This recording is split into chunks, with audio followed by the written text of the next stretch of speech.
Welcome to Dr. SMV's Botany. Please do subscribe my YouTube channel Dr. SMV's Botany to watch my videos.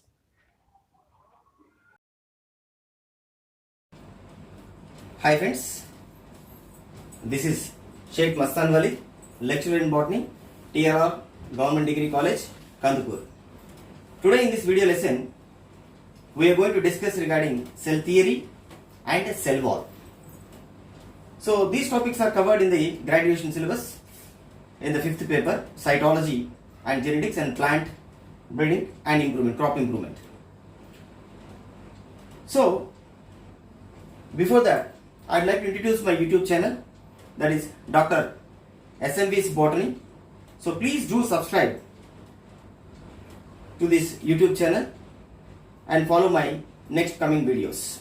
Thank you very much. So now I'm going to start my session, that is cell theory as well as cell wall. So you know, all the living beings in this world are made up of cells. All the living beings in this world are made up of cells. It's very interesting to note that a human being consists of nearly 40 trillion cells. 40 trillion, not billion, million, it is trillion. 40 trillion cells are present in the human being. Even the brain itself, single brain will contain more than billions of cells. Billions of cells will be there in the brain. So coming to the plant is much bigger than the human being. So definitely it should be more number of cells should be present in the plants. So plants contain more than 300 trillions of cells. Trillions of cells. So my dear friends, here I would like to introduce a new topic called cytology. The cytology is nothing but the study of structure of cell and function of cell. Study of structure and function of cells is called as what? Cytology. And the father of cytology is Robert Hooke. Robert Hooke is the father of cytology. And he wrote a book called Micrographia. In 1665, he discovered the cell in Quercus subera, a cork plant. He discovered the dead cells. It's not living. It's not living because they are made up of just cell walls, suberized cell walls. Protoplast is absent. That's why dead cells are present. So, my dear friends, can we see the cells through our naked eye? No, because our resolution power of the eye, human beings' resolution power of the eye is only 0.1 millimeters. That is 1/10 of millimeter. Lesser than that, we cannot able to see that. That means we cannot see the cells because cells are lesser than 0.1 millimeters in size. Most of the cells, except few exceptions.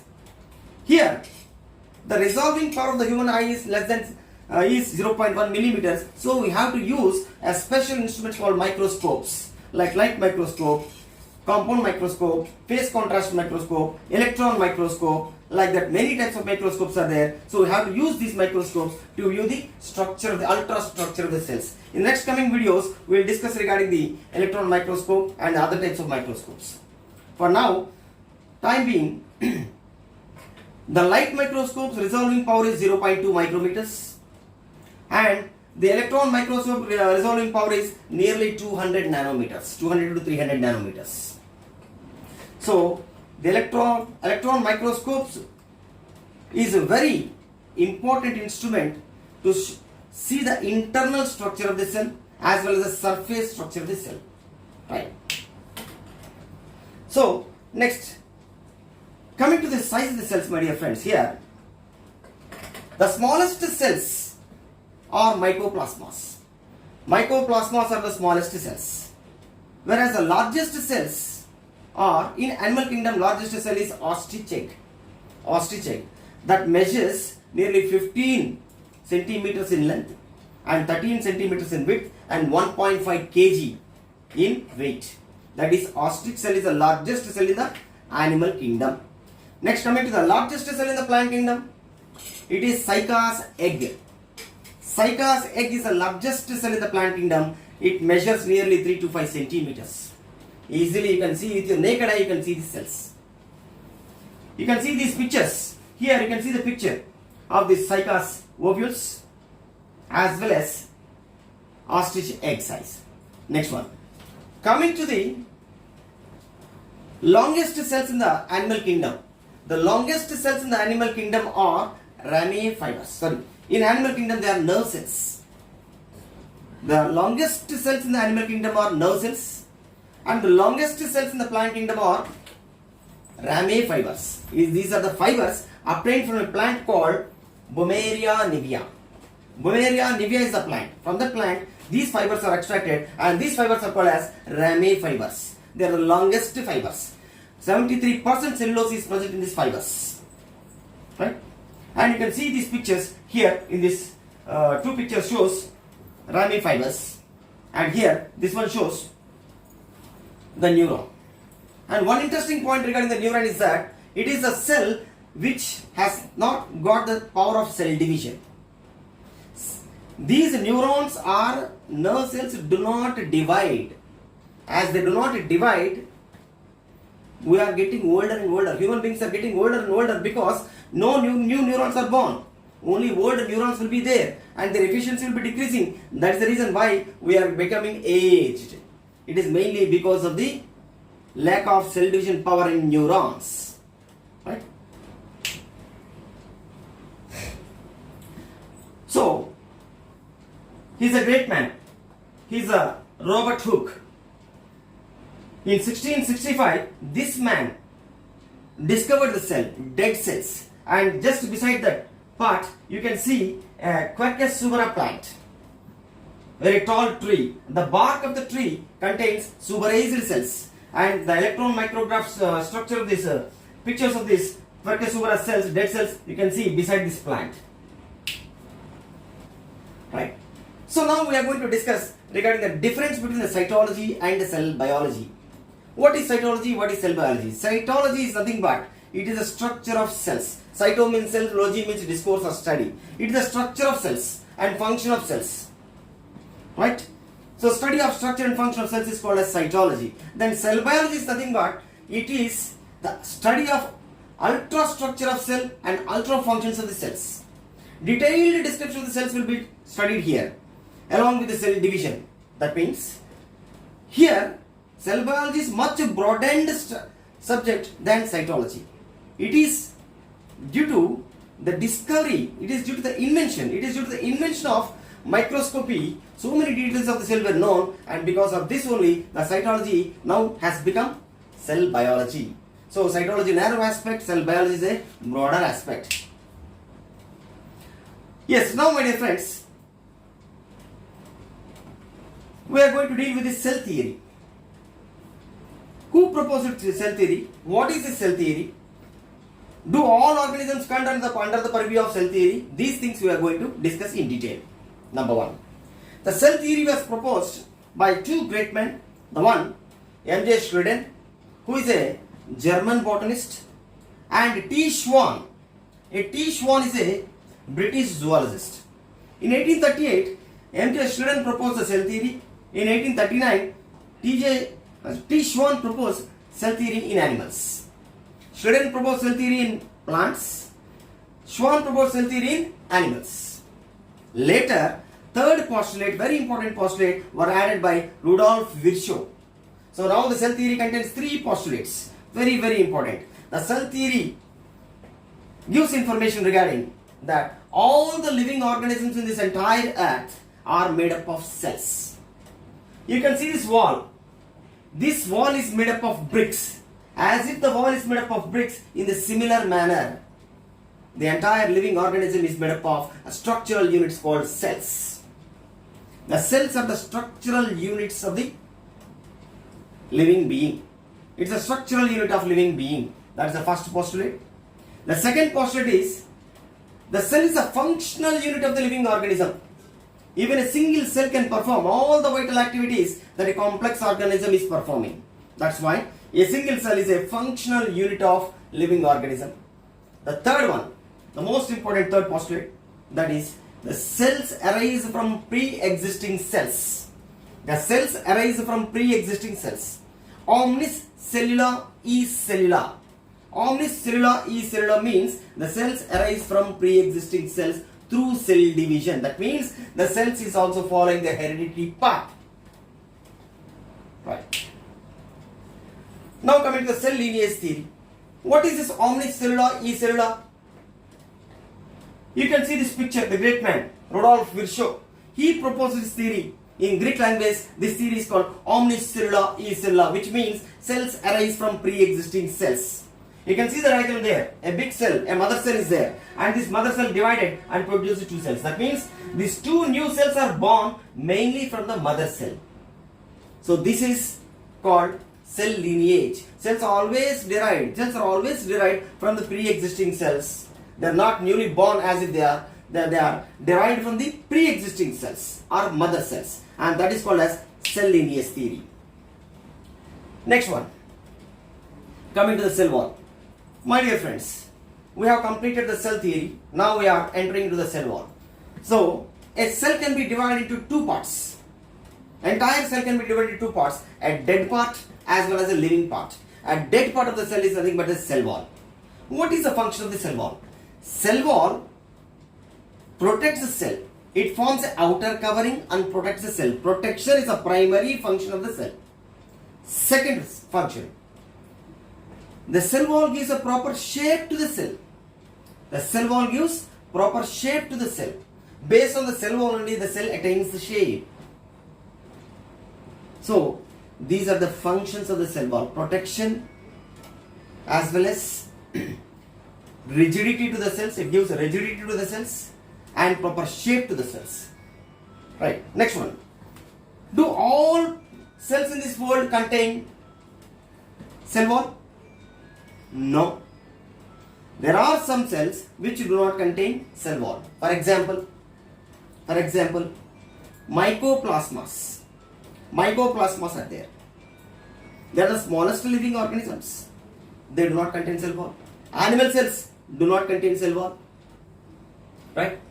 Whereas plant cells, bacterial cells contain cell wall. Plant cells and bacterial cells contain cell wall. So, we'll see what is the cell wall material present in different types of cells. For example, if you take plants, cellulose, hemicellulose, suberin, pectin, lignin, these are the important substances. If you take bacteria into consideration, peptidoglycan is the most important cell wall material. If you take fungi into consideration along with cellulose, you will see chitin is the most important component in the fungal cell walls. Next one, coming to the algae. Some algae along with the cellulose, you can find some different chemical compounds. For example, chara is an alga where calcium carbonate is present. Whereas in red alga, you can see sulfur compounds. Right? So, these are the cell wall materials present in different groups of plants. Now, we are going to study the structure of the plant cell wall.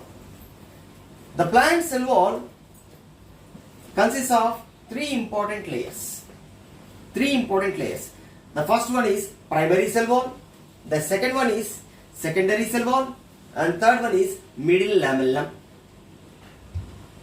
If you come from outside to inner side of the cell, middle lamellum forms the outermost layer of the cell. Two cells are interconnected by means of middle lamellum.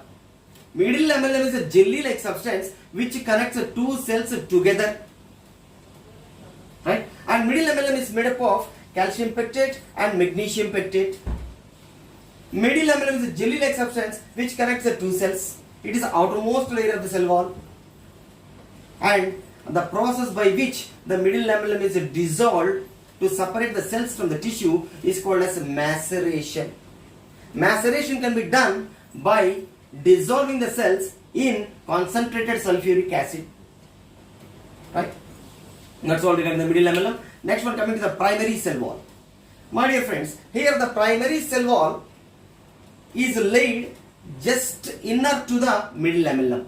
Inner to the middle lamellum, primary cell wall is laid. And primary cell wall is a very thin and elastic in nature. Why primary cell wall is thin and elastic and why secondary cell wall is very thick in nature? The reason is, the cells which contain primary cell wall will grow in size in future. To accommodate the future enlargement, the primary cell walls are very thin in nature. And the primary cell wall is made up of cellulose, hemicellulose and pectin. You can see the pectin matrix will be there and the hemicellulose and cellulose fibrils will be deposited in the pectin matrix. So this is regarding the primary cell wall. And here and there in the primary cell walls, you can see small gaps, and these small gaps are called as primary pit fields. These are called as primary pit fields. That means in a primary cell wall where there is no cell wall deposition, that particular empty area in the primary cell wall is called as primary pit field. It is called as primary pit field. So the most important component of this primary cell wall is cellulose. And what is cellulose? As cellulose is nothing but a polymer of glucose. Hundreds of glucose molecules, minimum 500 glucose molecules will be interconnected by means of beta glycosidic bonds to form a polymer called cellulose. What is a bond that is present between the glucose units of cellulose? It is a beta glycosidic bond. Very important. It is a beta glycosidic bond. So next one. Coming to the secondary cell wall, my dear friends. Here, when once the secondary cell wall is deposited, that means the cell is almost dead. Cell is almost dead. That means when a cell is said to be dead, when the protoplast is absent and only cell wall is present.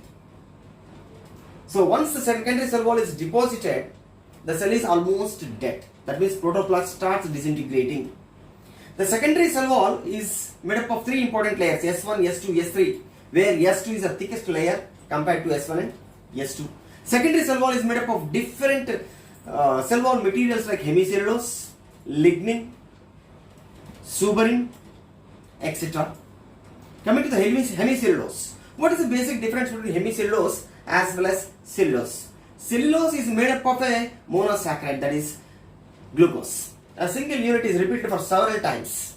It's a polymer of glucose. Whereas here, hemicellulose is made up of both pentose and hexose sugars. Hemicellulose is made up of both pentose and hexose sugars. So that is a basic thing. And here hemicellulose interacts with the lignin as well as cellulose. And it gives a rigidity to the cell wall. That is the important function of the hemicellulose. Coming to the suberin. Suberin is also a very important substance. It's a waxy substance. It is also a polymer.